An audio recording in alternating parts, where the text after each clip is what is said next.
Nagre-order nga sa akin ulit ng keychain, etong friend ko. So, this time ang gusto niya yung circle acrylic na may shrinky dink name. Huwag ka maingay, anak ko, ingay mo. So, eto nga, nilagay ko na sila dito sa acrylic keychain.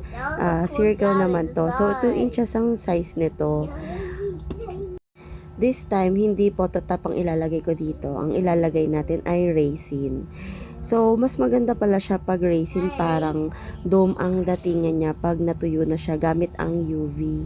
So, ni-spread ko lang siya para maging even yung resin.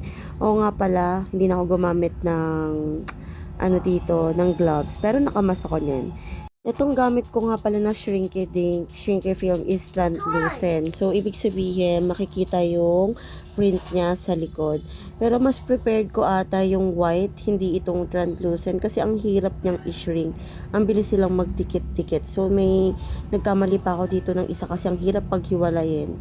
So, ito na nga sila yung final shrink ko. Medyo hindi ko bet yung final result niya. Pero maganda siya kung siguro kung oven yung gamit ko dito.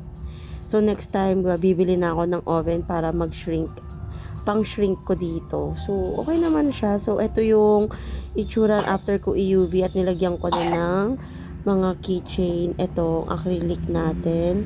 So, ito yung final result na may kasama ng name. Yun lang. Salamat!